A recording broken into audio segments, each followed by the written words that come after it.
activities in between. This gave the cast a chance to prepare for the next act and catch their breath. But for Charlotte, now pulling double duty as the director and an actor, the load gave her little chance to relax. She had barely come off stage from her performance when she was met by the shelter's cook, with a look that meant more was brewing in the kitchen than hot coffee and cocoa. Seeing that she had something important on her mind, Charlotte invited the cook to sit with them and tell her the problem. I excused myself and walked over to the seamstress to give a hand, all the while keeping an eye on the proceedings. It seemed that the new help in the kitchen, the diva, was causing more work than helping. She knew nothing about cooking or washing dishes, and was making her bodyguard work while she bossed everyone and talked on her cell phone. On top of that, there was not enough food to go around to have a decent Christmas dinner, due to the many people that had lost their jobs and homes in the past year. There was a larger crowd of people seeking help at the shelter, but the budget had shrunk, and giving by their donors was down due to the poor economy. But Charlotte, giving the hard-working cook a hug, reassured her that God would come through somehow, and to try to put up with the diva as long as she could. Maybe she would learn some humility yet amid the soap suds and baking powder.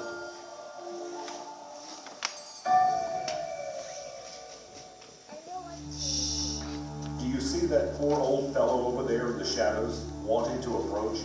He's easy to overlook, as many have done so for so long.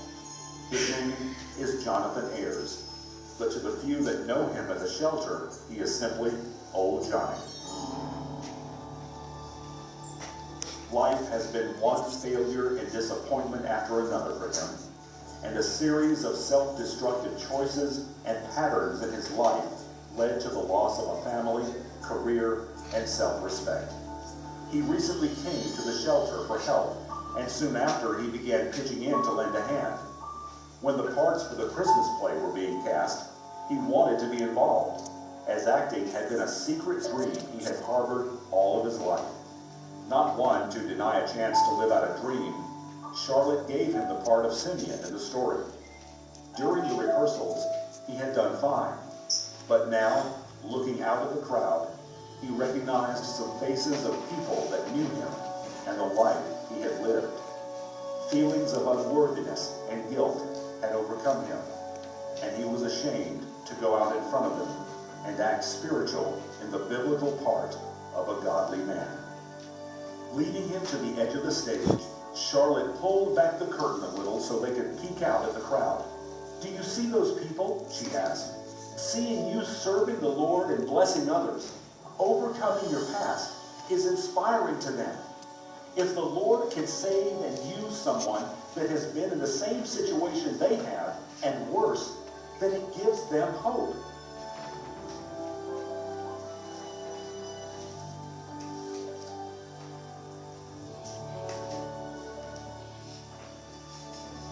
Since most of the preparations for the play had been done now, it was only a matter of waiting until it was time for the next act. So Charlotte took the time to learn more about Old Johnny, asking him about his background and where he came from.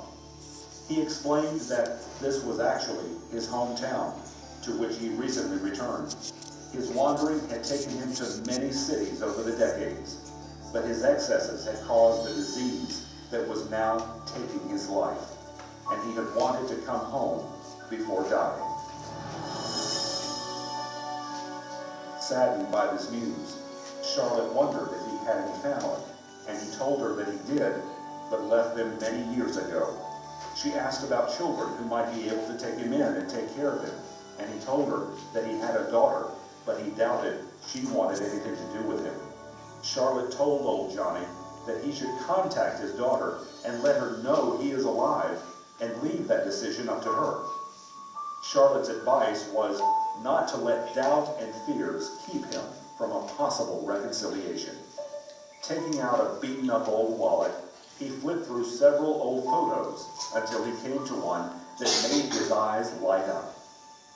Taking it out and looking at it, he began to tell Charlotte about his daughter, whom he had last seen when she was 5. She was a caring child, and one of the oddest things she did was to bring home worn out and broken dolls from the neighborhood garage sales and bandage them up and give them a home in her playhouse in the backyard. Proudly, he handed her the picture and asked her if she had ever seen such a beautiful child. Holding the picture in nerveless fingers, hardly seeing it, Charlotte seemed a million miles away. When she finally allowed herself to look at the photo, she realized she had seen such a child before. That child, in fact. Standing to leave, she quietly said that she had just remembered something and he would have to excuse her.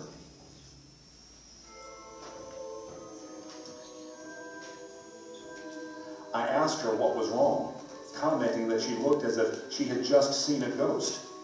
In a voice shaking with emotion, she replied that she had. A ghost from the past that had come back to haunt her. Leading her to the refreshment table, I poured her a cup of calming hot chocolate and encouraged her to tell me what had happened.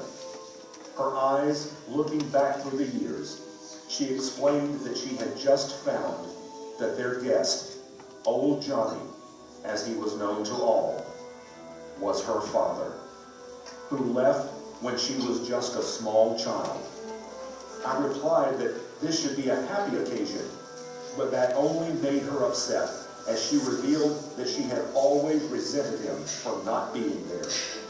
With bitterness, she said she couldn't allow him to be part of the play now, and that they would have to find someone else for the part.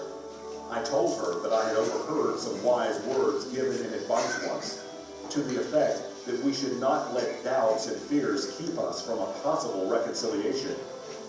Unreceptive to having her own words quoted back to her, she stood angrily and snapped that whoever said that must have been really foolish to offer such trite advice. Besides, it was time to begin the next act, and there was no time to deal with it now.